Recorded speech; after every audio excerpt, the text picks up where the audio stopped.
Apa itu bengkel? Mungkin sebagian besar dari kalian tahu oh, bengkel itu di mana dan seperti apa bengkel. Namun kalian pasti belum tentu tahu apa pengertian dari bengkel. Nah, sekarang saya akan membahas tentang pengertian dari bengkel.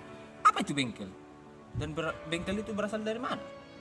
Ya, bengkel adalah tempat atau ruangan perawatan, pemeliharaan, perbaikan, dan tempat perakitan sebuah komponen pada mesin. Misalnya, perawatan alsin. Nah, perawatan alsin, apa itu perawatan alsin? Perawatan alsin meliputi cek rutin, ganti oli, dan lain sebagainya. Kedua, pembuatan komponen-komponen atau perakitan.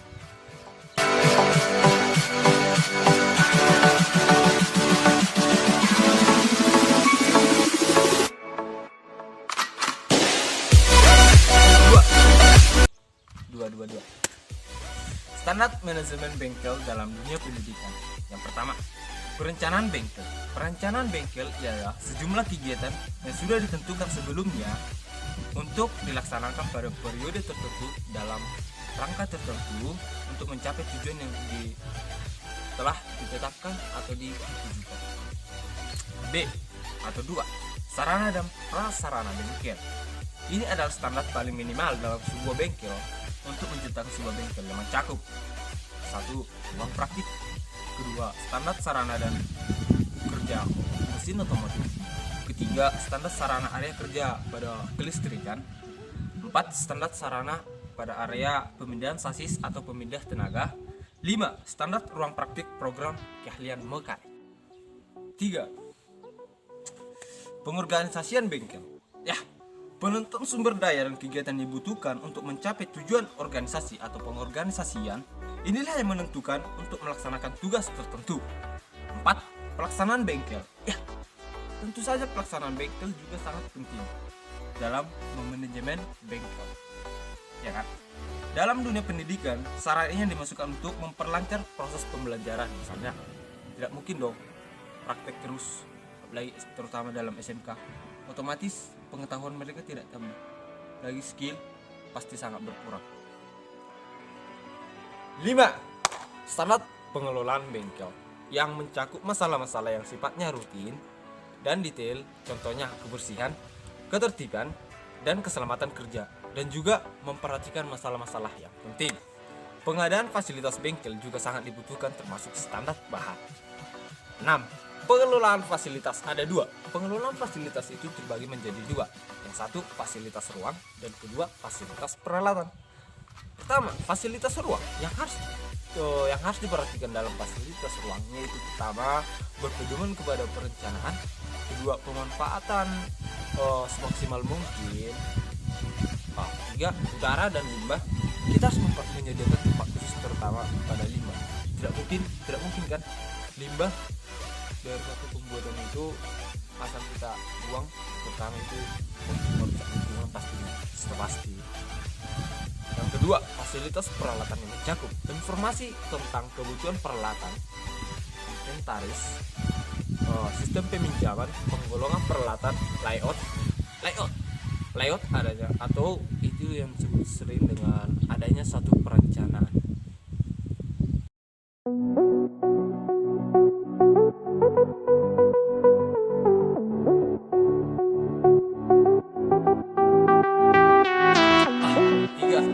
Perbedaan bengkel dengan laboratorium. Mungkin bengkel dengan laboratorium itu memiliki perbedaan yang cukup signifikan. Mungkin pengertian dari bengkel akan saya ulang sedikit. Bengkel adalah tempat atau ruangan pemeliharaan, perbaikan, dan tempat perakitan sebuah komponen pada mesin. 1. Bengkel memiliki peraturan yang perlu diperhatikan dalam penggunaan bengkel, yaitu memperhatikan keselamatan. Tentu dalam dunia pekerjaan manapun keselamatan adalah utama. Kedua, menggunakan pelindung tubuh. Pelindung tubuh sangat berpengaruh penting dalam keselamatan kita. 3. Menggunakan jaga kebersihan bengkel. Tidak mungkin dong setelah kita menggunakan peralatan bengkel kita tidak menjaga kebersihannya, otomatis itu akan mencelakakan kita sendiri. 4. Menggunakan alat sesuai fungsinya. 5. Merapikan, membersihkan, dan mengembalikan peralatan yang telah pinjam. Jikalau ini kita lakukan, maka pekerjaan kita akan semakin baik. 2. Adanya pemeliharaan bengkel proyek ini bertujuan agar kondisi setiap alat yang di dalam bengkel selalu terjaga. Kelompok alat-alat tangan. 1. Alat-alat khusus atau special service tool atau yang disingkat dengan sering namanya SSE. 1. Panel alat tool atau tool panel berfungsi sebagai tempat untuk menyimpan dan meletakkan alat. Kedua, ruang gudang alat. Terkadang peralatan tidak cukup diletakkan di tool panel, maka ruang alat disediakan karena ruang gudang alat itu memiliki kapasitas atau penyimpanan yang sangat besar. Namanya juga ruang, ya kan?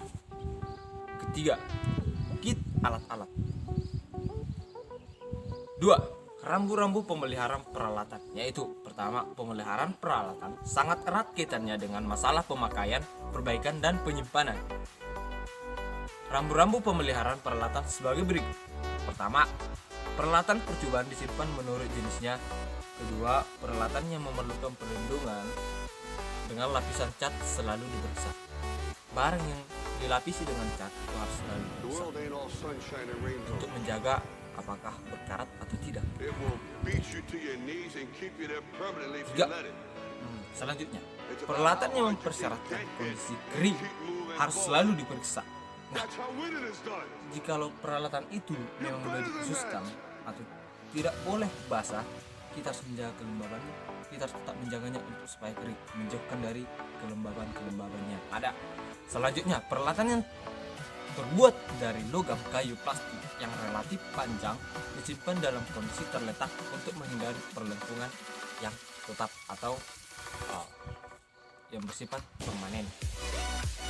Ya, setelah kita membahas tentang perbedaan bengkel tadi, sekarang kita membahas tentang laboratorium. Sedangkan laboratorium yaitu sarana atau suatu sarana tempat untuk mendukung proses pembelajaran yang di dalam terkait dengan pengembangan pemahaman, keterampilan, inovasi sesuai dengan pekerjaan atau pada program studi yang telah dijalankan atau yang sedang dijalankan. Atau orang-orang sangat sering menyebutnya berfungsi untuk tempat melakukan suatu percobaan.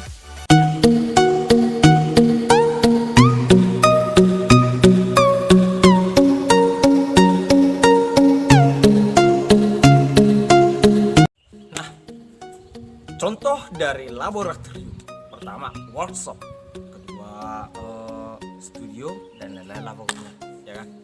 Pertama, workshop adalah sarana dan tempat pendukung kegiatan pelatihan dan peningkatan keterampilan dalam rangka pengembangan pemahaman sesuai dengan bidang keahlian, namanya workshop. Oke. Studio adalah sarana dan tempat pelatihan dalam merencana atau mendesain dan merancang produk tertentu. 2. Struktur organisasi laboratorium. Struktur organisasi laboratorium yang pertama itu kita dapat menggambarkannya. Pertama, misalnya kepala sekolah. Kepala sekolah adalah jenjang tertinggi dari suatu sekolah tertentu. Kan? Kedua, yang di bawahnya itu ada ketua jurusan.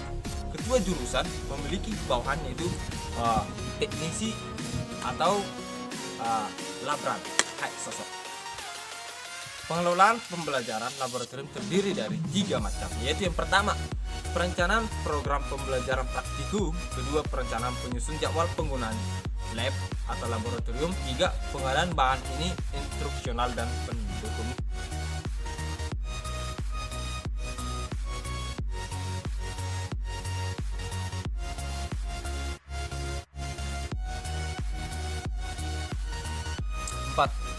Filosofi bengkel dan laboratorium dalam dunia pendidikan teknologi. Nah, tentang sejarah laboratorium, kita membahas tentang laboratorium dari tadi bengkel terus, ya kan? Pertama, ini kita membahas tentang laboratorium sejarah. Laboratorium pertama kali dikenal pada pembelajaran sains pada tahun 2008 karena pengalaman yang dilewati atau ditemui di lingkungan hidup manusia dibawa ke bangku. Awalnya, pada abad terakhir, jumlah laboratorium juga juga memiliki klasifikasi untuk laboratorium pendidikan. Awalnya pendidikan yang menggunakan laboratorium pada abad yang ke-19, sejarah pendidikan laboratorium memberitahu kita tentang perkembangan pada abad yang ke-19. Setelah Perang Kedua, penggunaan laboratorium untuk mengembangkan teknologi menjadi luar biasa. Hal ini disebabkan agar setiap negara mampu berinovasi dan mengembangkan teknologi tentang dalam dunia pendidikan. Dalam dunia pendidikan itu kan. 2. Sejarah bengkel. Bengkel sudah dilakukan atau sudah dikenal sejak zaman Noah.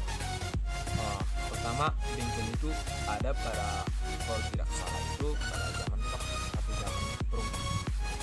Sebuah ekspansi yang dilakukan pada tahun 1974 di tepi sungai.